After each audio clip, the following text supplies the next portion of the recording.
विष्णुपाद परमहंस परिव्राजकाचार्य वर्ज्य अष्टोत्तर शत श्री श्रीमत शिल भक्ति वल्लभ तीर्थ गोस्वामी गुरु महाराज जी के श्री अभय चरण कमल में अनंत कोटि साष्टांग दंडवत प्रणाम करते हुए उनकी हेतु की कृपा प्रार्थना करता।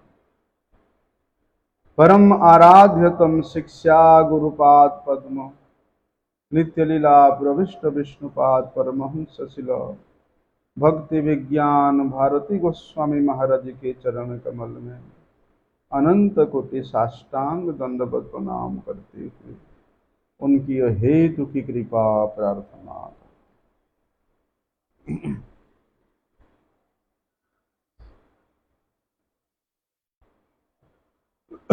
कल हम लोगों ने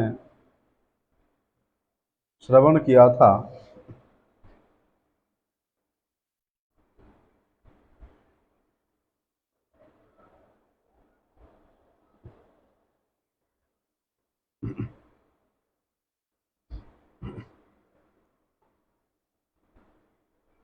कि स्वयं ब्रह्मा जी के वाणी के द्वारा श्री गर्गाचार्य ऋषि के वाणी के द्वारा और श्री सुखदेव गोस्वामी जी के वाणी के द्वारा ये स्पष्ट रूप से प्रमाणित होता है कि भगवान श्री कृष्ण वे केवल वसुदेव के पुत्र के रूप में नहीं आए, अपितु वे श्री नंद महाराज के पुत्र के रूप में भी आविर्भूत हुए। वे श्री यशोदा माता के गर्भ से भी जन्मे हैं। इसलिए भगवान के जितने भी अवतार हैं उन समस्त अवतारों में स्वयं श्री कृष्ण जब अवतरित होते हैं वे अवतार का, वे अवतरण का, वे प्राकट्य का इतना अधिक विशेषता है, इतना अधिक मधुरता है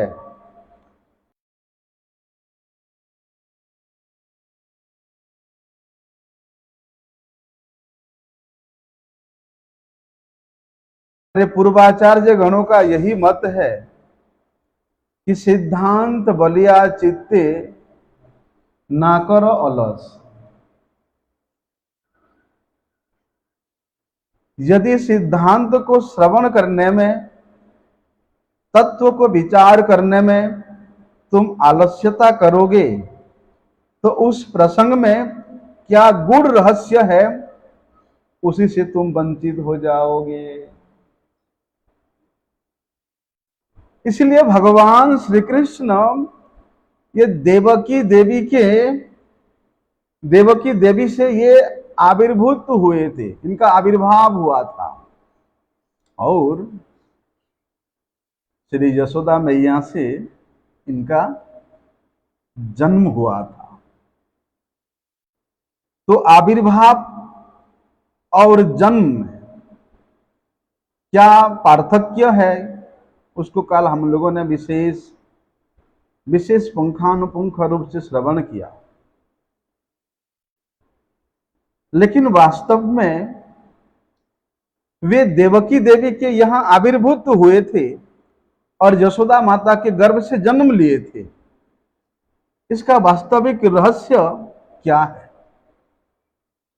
और ये रहस्य के बारे में, इस प्रसंग के बारे में हम लोगों को अवश्य चर्चा करना चाहिए।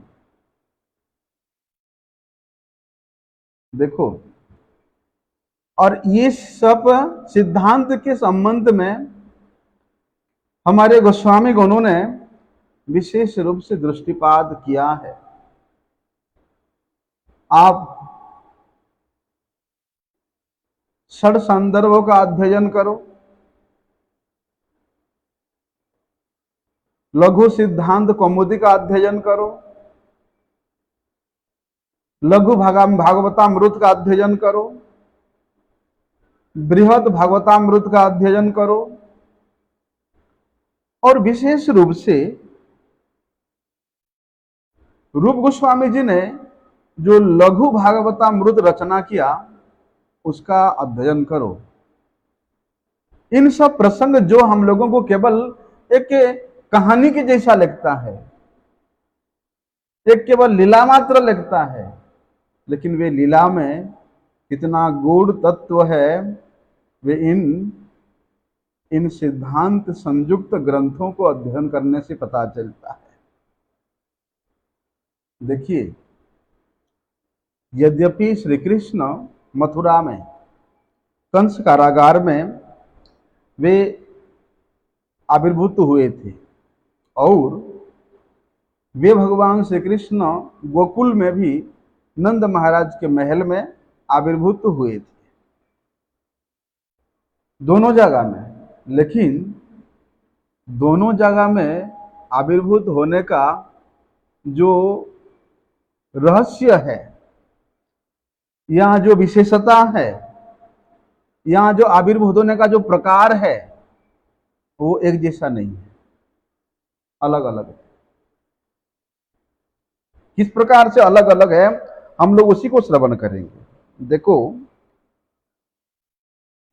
इसलिए हमारे गोस्वामी गणों ने इसके ऊपर विशेष चर्चा किया है, और चर्चा करके उन्होंने ये निरूपण किया है कि श्री कृष्ण का मथुरा में देवकी देवी से आविर्भाव हुआ, और वही श्री कृष्ण का गोकुल में यशोदा माता के गर्भ से जन्म हुआ। ये निचोड़ सिद्धांत है। विचार करके ये निचोड़ सिद्धांत को हमारे गोस्वामी गणों ने उसको उद्धृत किया है। लेकिन भैया, एक वैसे भी साधारण रूप से प्रश्न उठता है कि आविर्भाव और जन्म लेना, ये दोनों शब्द का वहां पर किस प्रकार से निरूपण हुआ, किस प्रकार से चयन हुआ। एक ही भगवान है, एक ही तत्व है, एक ही स्वरूप है, एक ही समय में, एक ही नक्षत्र में प्रकट हुए, आविर्भूत हुए। लेकिन दो शब्द क्यों हुआ? एक आविर्भाव शब्द हो गया और दूसरा जन्म शब्द हो गया। और बोलते हैं उसमें प्रकार क्यों अलग अलग क्यों है? अलग अलग भी क्यों होगा भाई, जब एक ही तत्व है? यदि इसका वास्तविक अर्थ प्राप्त करना चाहते हो तो श्रीमद् भागवत को ही विचार करना, श्रीमद् भागवत को ही चर्चा करना पड़ेगा। क्योंकि श्रीमद् भागवत सर्व वेद इतिहासान,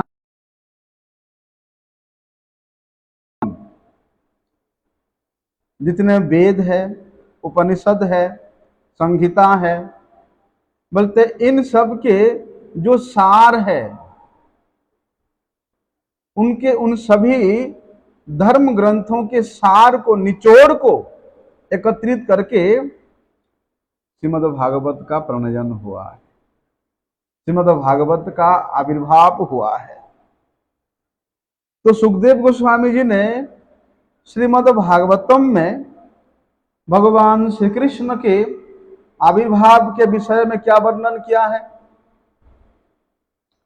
कि देवक्याम देवरूपिण्याम विष्णु सर्वगुहाशय आविरासित यथा प्राच्याम दिशुंदुरिव पुष्कल। भगवान श्री कृष्ण के आविर्भाव के विषय में कहाँ आविर्भाव हुआ था? मथुरा में। उस आविर्भाव के विषय में सुखदेव गोस्वामी जी वर्णन करते हैं कि देवक्याम देवरूपिण्याम विष्णु सर्वगुहाशय। कौन भगवान का वहां आविर्भाव हुआ? बोलते जो भगवान सबके हृदय गुफा में अंतर्जामी के रूप में विराजमान रहते हैं। वो कौन है? भगवान विष्णु। अभी श्री कृष्ण और विष्णु में पार्थक्य नहीं समझना, एक ही तत्व है। रस भेद से अलग अलग हो सकता है।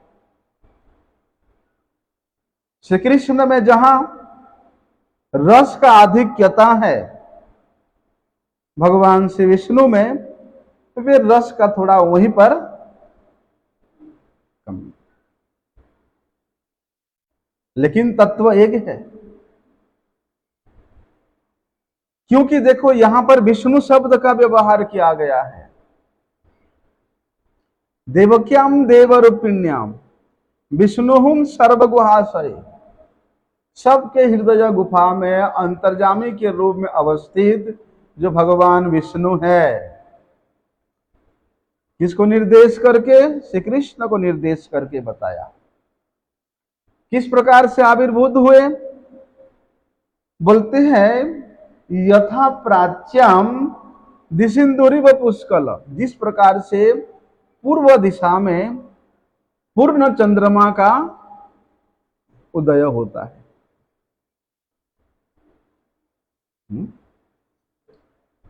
बोलते उसी प्रकार देव रूपिणी देवकी के गर्भ से, देवकी से यहां भगवान का आविर्भाव हुआ। जैसे पूर्व दिशा में पूर्ण चंद्र का प्रकट होता है। देखो वैसे जब शिशु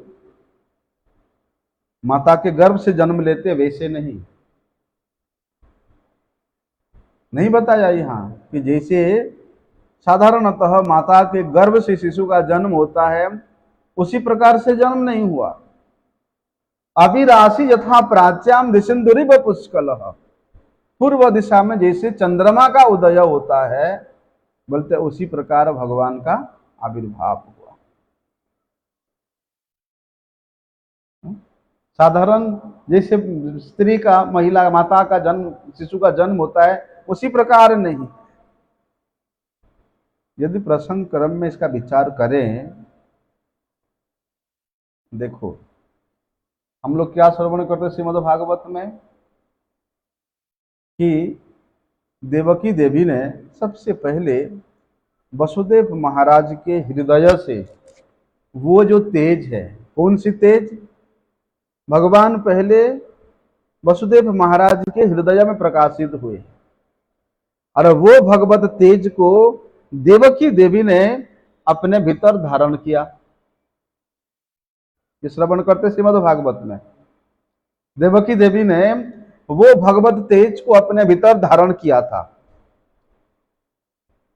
तो उसी समय सुखदेव गोस्वामी जी ने इसका उदाहरण दिया था। किसका? बोलते दधार सर्वात्मकम आत्मभूतम काष्ठाम यथानंद कर स्वरूपम। सुखदेव गोस्वामी जी ने पुनः इस श्लोक का निर्धारण करके वहां पर उदाहरण दिया। क्या? कि दधार, धारण करके, सर्वात्मकम, सबको आनंद प्रदान करने वाले जो भगवान है वो कैसा है? बोलते हैं यथानंद करम, सबको आनंद प्रदान करने वाले। वे आनंद कंद चंद्र को जब धारण करती है उसी प्रकार देवकी ने मन के द्वारा उस सर्वात्मा भगवान विष्णु को धारण किया। जैसे पूर्व दिशा चंद्रमा को धारण करके बड़े आनंदित होती है, बड़े खिलखिलाती है पूर्ण चंद्र को धारण करके, उसी प्रकार बोलते देवकी माता भी वे पूर्ण चंद्र स्वरूप वे भगवत तेज को धारण करके बड़े आनंदित होती। पहले वहां पर चंद्र का उदाहरण दिया था, आविरास यथा प्राच्याम दिशिंदुरिव पुष्कल है। अभी पुनः सुखदेव गोस्वामी जी ने उदाहरण दिया चंद्रमा का। किस प्रकार के चंद्रमा? बोलती है पूर्ण चंद्रमा। वास्तव में विचार करें तो पूर्व दिशा के साथ चंद्रमा का कोई संबंध नहीं है, है? नहीं है, सूर्य का है। पूर्व दिशा के साथ चंद्रमा का कोई संबंध नहीं है, विचार करें तो।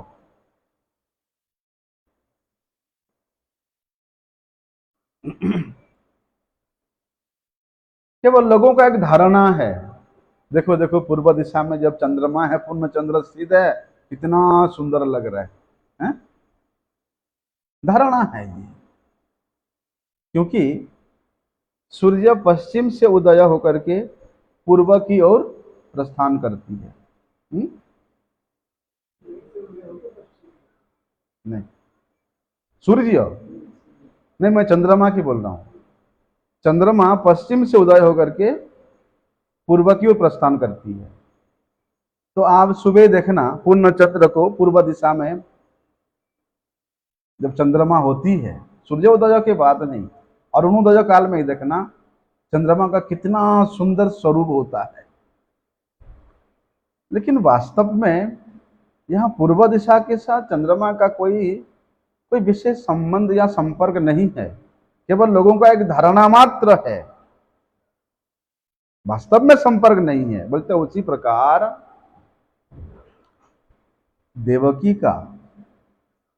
देवी देवकी का श्री कृष्ण को अपने गर्भ में धारण करना और श्री कृष्ण को प्रकाश करना,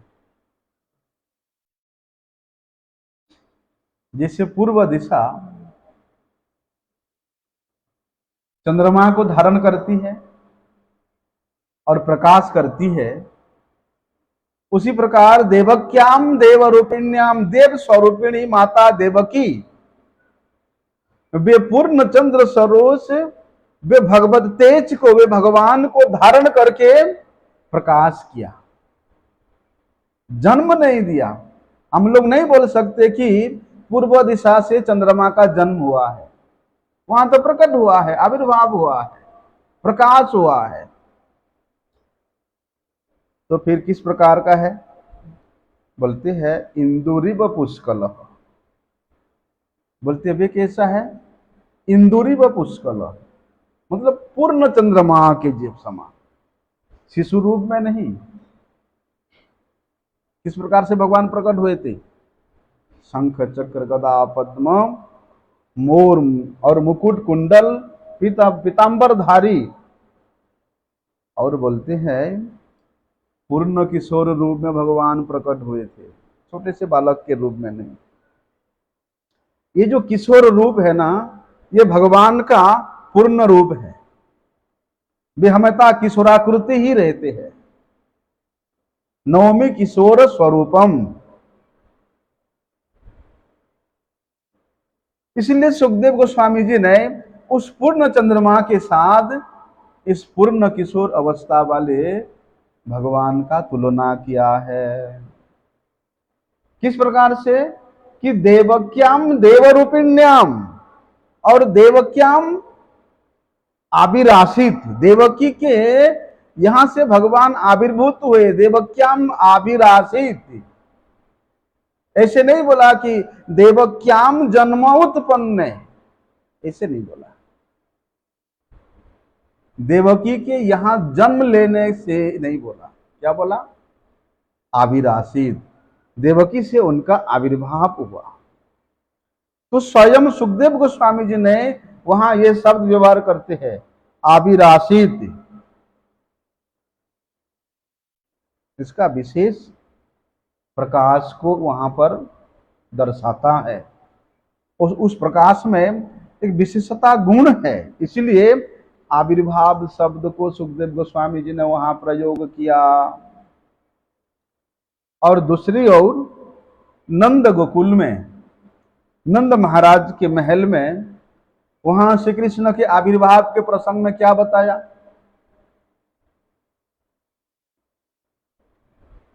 अभी तो हम लोगों ने श्रवण किया कि मथुरा में कंस के कारागार में देवकी देवी से किस प्रकार से भगवान का आविर्भाव हुआ। और वहां नंद गोकुल में यशोदा माता के यहाँ भगवान का कैसा आविर्भाव हुआ। हमने पहले बताया था कि दोनों समय में भगवान का दो ही स्थान पे आविर्भाव हुआ, लेकिन दोनों आविर्भाव का जो प्रकार है वो अलग अलग है। तो यहां इस प्रकार के आविर्भाव हुआ तो वहां कैसा हुआ, उसके बारे में सुखदेव गोस्वामी जी बताते हैं कि नंदस्व आत्मज उत्पन्न जाता ह्लादो महामना आहु अभिप्राण वेद ज्ञान स्नातः शुचिरलम कृतः वाचयित्वा सस्त्यजनम जात कर्मात्मजस्य वै कारयाम आस विधिवद पितृदेवार्चनम तथा। देखो महामना, वे महान हृदय वाले जो नंद महाराज है, उनका यहाँ आत्मज उत्पन्न हुआ है। आत्मज उत्पन्न, नंदस्व आत्मज उत्पन्न, वे नंद महाराज के आत्मज उत्पन्न होने पर क्या हुआ, जाता ह्लादो महामना, बोलते बड़े आनंदित हुए और उन्होंने तत्काल स्नान इत्यादि क्रिया करके क्या किया, आहु विप्रान वेदज्ञान, मतलब जितने भी बड़े बड़े विप्र थे, वेदज्ञ थे, ब्राह्मण थे, बोलते वे सबको बुला करके क्या किया, वाचयित्वा स्वस्त्यजनम जात कर्म मजस्य वै, सत्यजन क्रिया किया, जन्म कर्म क्रिया किया, नारी छेदन क्रिया किया, देवर्चन क्रिया किया, पितृ पुरुषों को अर्चन क्रिया यथा विधि रूप से उन्होंने संपन्न कराया। आज भी ब्रज में जब आत्मज पुत्र का जन्म होता है, ब्रजवासी जन आज भी ऐसे ही करते हैं।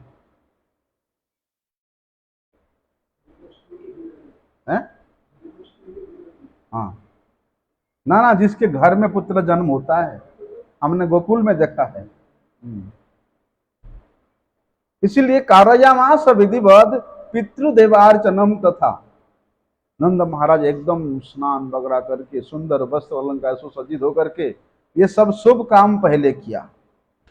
और वहां तो भैया वर्णन है कि नंद महाराज ने ब्राह्मणों को इतने दान किया, इतने दान किया, बोलते जितने दान कर रहे हैं उससे दोगुना उनके महल में भरे जा रहे हैं।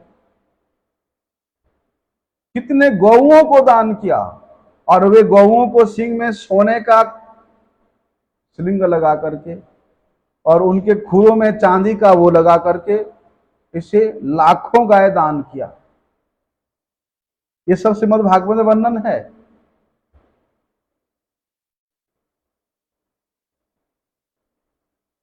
देखो वहां पर कंस के कारागार में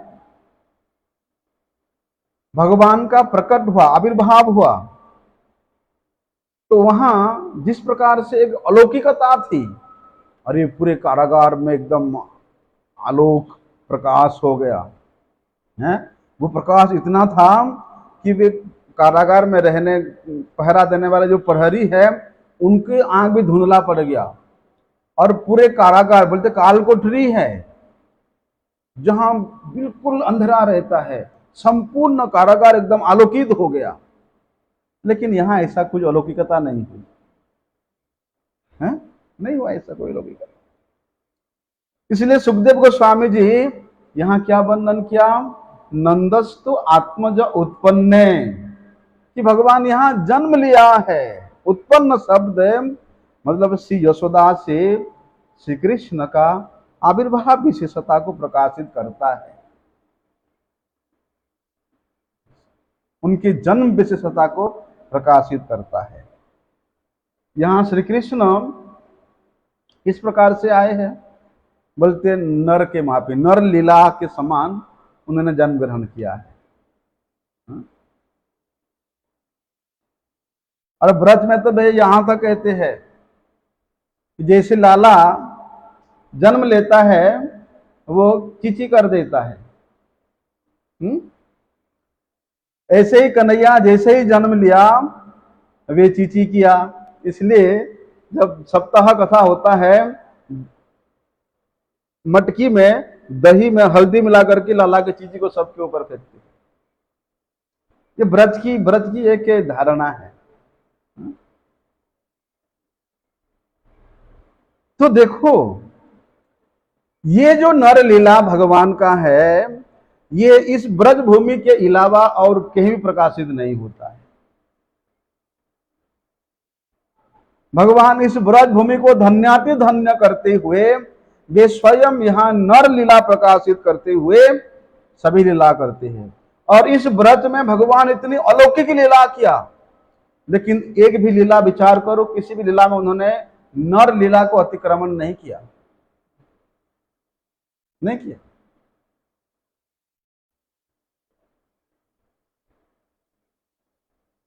और बोलते जैसे भगवान ने स्वयं वे नरवत लीला को अतिक्रमण नहीं किया, उसी प्रकार ये ब्रजवासियों के हृदय में भी, कभी चिंतन में भी श्री कृष्ण के प्रति परमेश्वर बुद्धि नहीं आया, भगवान बुद्धि नहीं आया। इसलिए सुखदेव गोस्वामी जी ने ये भगवान की जो नर लीला है, भगवान के नर लीला के समान जन्म को इंगित करते हुए क्या कहते हैं, और ये कोई काल्पनिक सिद्धांत नहीं है, वहां इंगित करके सुखदेव गोस्वामी जी ने बताया कि भगवान का जन्म कैसा हुआ कि यशोदानंद पत्नी च जातम परम बुद्ध्यत न तत् लिंगम परिश्रांता निद्रयापगत स्मृति। सुखदेव गोस्वामी जी ने वहां वर्णन किया है कि जैसे ही नंद पत्नी श्री यशोदा देवी ने परिश्रांत होकर के निद्रा में प्रवेश करके सब कुछ भूल गई। क्या भूल गई? उनको इतना तो पता था कि उनका कोई संतान का जन्म हुआ है, किंतु वे पुत्र हुआ या पुत्री हुआ इसका उनको पता नहीं,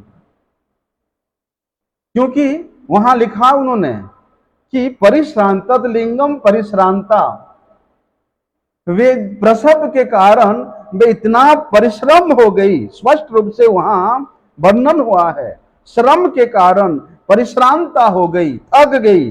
फिर प्रसव के बाद जब श्रम समाप्त हुआ, वे परिश्रम के वहां वे सो गई, निद्रा हो गई। निद्रा के कारण वहां अपगत स्मृति ही, जो विस्मृति मतलब जो भूल गई है, ऐसा शब्द का वर्णन है। लेकिन देवकी देवी के विषय में तो वहां ऐसा परिश्रम हुआ है, अपरिश्रम से वे निद्रा को प्राप्त कर गया, ऐसा कुछ वर्णन तो वहां नहीं है। क्या वर्णन है? बरम जैसे ही भगवान प्रकट हुए, देवकी माता तो हाथ जोड़ने लगी, हैं, प्रणाम करने लगी, स्तव स्तुति करने लगी, हैं? कारण स्पष्ट है कि जहां चंद्र के उदय के समान भगवान का आविर्भाव हुआ, और यहां प्रसव के मापी, प्रसव होने से जैसे थकावट होता है और उसी निद्रा होता है, बोलते उसी प्रकार यहां वर्णन है। और प्रसव होने से थकावट होना है, श्रम होना, परिश्रम होना, निद्रा होना, ये तो असंभव नहीं है। कई बार तो मूर्छित भी हो जाते हैं, घंटे घंटे मूर्छित रहते हैं प्रसव करने वाले। लेकिन ऐसे मत समझना कि साधारण स्त्री जैसे बच्चे को जन्म देकर के अत्यंत कष्ट पाती है, बोलते ऐसा है, ऐसा है। भगवान ने बोलते जात ह्लाद महामना, भगवान जन्म लेकर के यशोदा माता को परम आनंद प्रदान किया, किसी प्रकार का कोई कष्ट नहीं हुआ।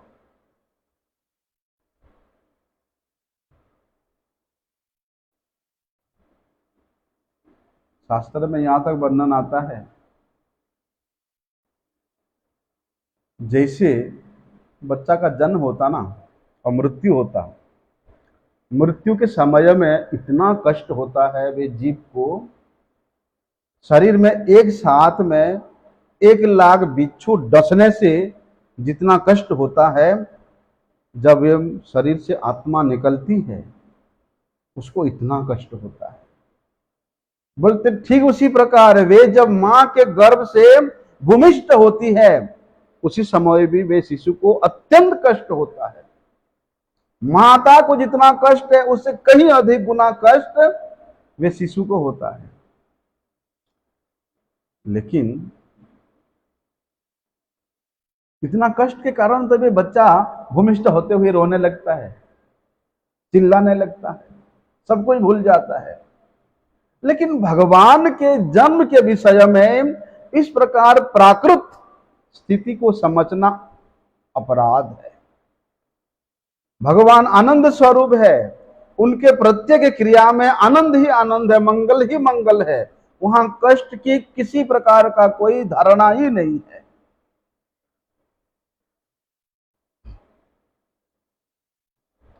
और विशेष रूप से जब साधारणतः प्रसव होता है माता का, वो केवल उसको इतना पता चलता है कि ठीक है संतान हुई है, लेकिन वो पुत्र है या कन्या है उसके बारे में जानने की उसकी अवस्था नहीं रहती, पूछने की अवस्था नहीं रहती कि पूछूं तो क्या है। बोलते यही दशा यहाँ श्री यशोदा माता की, क्योंकि भगवान यहाँ नर लीला के मापी जन्म के लिया है, जन्म ग्रहण किया है। इसलिए सुखदेव गोस्वामी जी ने वहां बताया नंदस्तु आत्मज उत्पन्न, नंद महाराज के संतान, नंद महाराज के आत्मज पुत्र उत्पन्न होने पर, ये उत्पन्न होने का शब्द का विशेषता है। इसलिए हमारे गोस्वामी गणों का सिद्धांत क्या है कि श्री कृष्ण यशोदा माता से ये आविर्भाव नहीं हुआ था। क्या हुआ था? जन्म हुआ था। इस प्रसंग में भगवान श्री कृष्ण के ये जो नर लीला है इसको कई लोग नहीं समझते हैं। लोग समझते हैं नर लीला मतलब हमारे जैसा, हम भी नर है वे भी नर है, हम जैसे करते हैं वो भी ऐसे ही करते हैं, लोग ऐसे समझते हैं। लेकिन इसको स्पष्ट करना चाहिए, भगवान श्री कृष्ण के प्रति साधारण मनुष्य बुद्धि उत्पन्न ना हो जाए, इसलिए हमारे गोस्वामी गुरु ने सिद्धांत स्थापन किया। क्या है सिद्धांत? कि कृष्णेर जते को खेला सर्वोत्तम नर लीला, नर बपू कहार स्वरूप। वो किस प्रकार है? बोलते गोप वेश वेणुकर नव किशोर नटवर नर लीलार है अनुरूप। किसने जते को खेला, भगवान के जितना भी खेला है, मतलब भगवान जितने भी अवतार लेते हैं, चाहे वो चतुर्विह हो, चाहे वो पुरुषावतार हो, लीलावतार हो, मनमंत्र अवतार हो, जुगावतार हो, गुणावतार हो, आवेशावतार हो, जितने भी अवतार है, और उन सारे अवतारों में भगवान की जितना भी लीला खेला हुआ, उन सबसे सर्वोत्तम लीला है ये नर लीला। ये नर लीला सबसे सर्वश्रेष्ठ है। और बोलते हैं भगवान के ये नर के मापी, नर मतलब मनुष्य के मापी जो लीला है वो कैसा है? नर के मापी जो लीला है वो केवल ये ब्रज में ही होता है, ब्रज के अन्यत्र ये प्रकाशित नहीं होता है। और वहां उनका वे स्वरूप है, कैसा है? बोलते गोपवेश वेणुकर, वे नर रूप है, मनुष्य के मापी है। गोप वेश है, वेणुकर है, वेणु बजाने वाले है, नव किशोर है, बरहा पिडम नटवर बपु कर्णयो कर्णिकारम बिभ्रत वास कनक कपि संभैज यंत्याचमालम रंधनान वेणु अधर सुधया पुरयन गोप वृंदई। इस प्रकार भगवान का स्वरूप है। वे नटवर स्वरूप है। और जो कि भगवान के ये जो जितने स्वरूप है ये वे नर लीला के अनुरूप है। अब ये नर लीला कर रहे भगवान और यहाँ शंख चक्र गदा पद्म धारण करके बैठ गए, तो उसके अनुरूप होगा। सभी लोग तो डरेंगे, पूजा करेंगे, अरे कन्हैया नहीं है, ये तो भगवान है, परमेश्वर है, ये तो ईश्वर है भैया, परमात्मा है, इसको तो मंदिर में बिठाओ और इसको पूजा करो। आज से खेलना कूदना है, गौएं चराना, चोरी करना सब बंद। इसको जबरदस्ती बिठाओ मंदिर में और इसको पूजा करो, है ना। तो नर लीला के मापी जो लीला होगा वो बंद हो जाएगा। और क्या, नरवपुर तहार स्वरूप, ये क्या है? बोलते गुढ़म ब्रह्म, गुढ़म परम ब्रह्म मनुष्य लिंगम यत्रावतीर्णो भगवान परमात्मा नराकृति ही। बोलते हैं वे परम ब्रह्म, वे परमेश्वर जो कि गूढ़ है, सामान्यतः वे किसी के यहाँ प्रकाश नहीं होते हैं।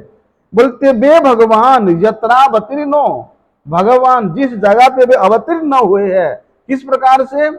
नराकृति रूप से।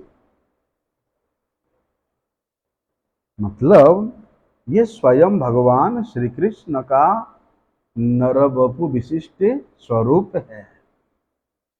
और भगवान अपने ये नर रूप के समान जितनी भी सृष्टि करते हैं वे सभी को नर कहा। जैसे हम लोग नर है ना पशु है, क्या है? भगवान उस नर रूप के समान जितने भी सृष्टि करते हैं उन सबको भी नर कहा जाता है। मतलब हम भी नर और आप भी नर, उसमें पार्थक्य क्या हुआ? हम जैसे आप भी वैसे है, यही तो है, यही है। देखो, पिता और पुत्र का देखने में सादृश्यता होना स्वाभाविक है। पिता का जिस प्रकार का मुहरा होता है, आकार होता है, उसी प्रकार उसके पुत्र में भी दिखाई देता है। दिखता कि नहीं दिखता? स्वाभाविक है। लेकिन उस समानता के कारण ऐसे कहेंगे, अरे देखो देखो उसका पिता उसके पुत्र के मापी दिखता है, पिता पुत्र के मापी दिखता है। ये बोलना ठीक है?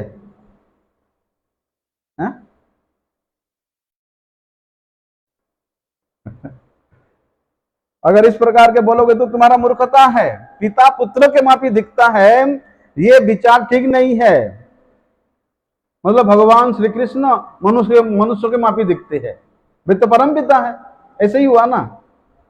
ये देखो देखो भगवान श्री कृष्ण मनुष्य के मापी दिखते, हमारे जैसा दिखते। अरे देखो वो पिता पुत्र के मापी दिखता है। ऐसा जिस प्रकार सब लोग इस विचार को बड़े आसानी से समझ सकते हैं, क्या है कि पुत्र ही पिता के मापी दिखता है ना। पुत्र ही पिता के जैसा दिखता है। इसी प्रकार ये जो मनुष्य है ये भगवान के नर रूप के मापी दिखता है, भगवान श्री कृष्ण के नर रूप के जैसे दिखता है। ये सुसिद्धांत है। आ रहे समझ में? कुछ ढूंढ रहे है ना? तो फिर सिर में हाथ देकर नहीं बैठते, ठीक है? कथा में सिर में हाथ देकर नहीं बैठना चाहिए। इसीलिए भगवान श्री कृष्ण का ये जो नर लीला है ये कभी भी सांसारिक मनुष्यों के कार्यकलापों के समान नहीं समझना चाहिए। क्योंकि भगवान का वो जो नित्य गोलोक धाम है, नित्य ब्रज धाम है, बोलते वहीं पर भगवान का ये नर वपु स्वरूप प्रकाशित होता है।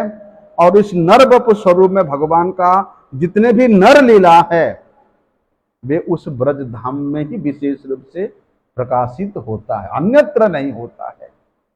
इसका मापक यही नहीं समझना, बोलते भगवान के जितने भी स्वरूप है, अवतार है, विशेष रूप से ये नर लीला में, बोलते उसी के मापी, उसी के जैसा, उसी के प्रतिबिंब के मापी ये मनुष्यों का दिखाई देता है, वास्तव में नहीं है। इसलिए तो भगवान कृष्ण का ये जो नर लीला है, ये सबके चित्त को आकर्षण करता है। इसको श्रवण करने से परमानंद प्राप्ति कराता है, क्योंकि भगवान का लीला अपराकृत है, चिन्मय है। दूसरी ओर देखो, संसार में मनुष्य जो भी कर्म करता है, उसके कर्म के परिणाम क्या होता है? दुखदायी होता है, और उसके फलस्वरूप उसको अनेक प्रकार के कर्म फल का भी भोग करना पड़ता है। ये तो भैया निर्धारित है, ये सृष्टि से पहले निर्धारित है। जैसे गरुड़ पक्षी है, पक्षी जातीय होने पर भी इस जगत में जितने पक्षी है, उनके साथ क्या उस गरुड़ की तुलना होती है? नहीं होती है। उसी प्रकार भगवान श्री कृष्ण वे नर के मापी, मनुष्य के मापी नर लीला की ये जगत में किसी के साथ तुलना नहीं हो सकती है। यदि जो तुलना करता है वो असुर है, वे पाखंड है, वे महामूर्ख है। जैसे जो अति ज्ञानी लोग हैं, अति ज्ञानी मतलब जो लोग वेदांत के अनुसार वेदांत के वास्तविक तथ्य को प्रकाशित नहीं करके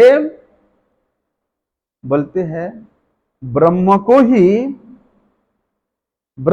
ही बोलते सर्वश्रेष्ठ तत्व के रूप में स्थापित करते हैं, और भगवान श्री कृष्ण को वे ब्रह्म का एक अंश के रूप में, और बोलते ये अंश कैसा है? ये नष्ट प्राय अंश है, ये माया के द्वारा नष्ट हो जाने वाला अंश है, ऐसा समझते हैं। लेकिन भगवान के ये नर स्वरूप जितना भी लीला है, बोलते इस जगत के किसी के साथ तुलना नहीं की जा सकती। इसलिए जब यशोदा माता प्रसव करेगी, उससे पहले यहां प्रसव का जो संपूर्ण जो सीन है, जो रूप है, वो अप्राकृत है। प्राकृत जगत के किसी स्त्री के प्रसव की घटना के तरह नहीं है। केवल बाहरी जगत से देखने में लगता है कि माता यशोदा ने अपने गर्भ से लाला को जन्म दिया है, लेकिन वे जन्म में संपूर्ण रूप से विलक्षणता है। कितना विलक्षणता? जैसे कांच और हीरा, हीरा और कांच में कितना विलक्षण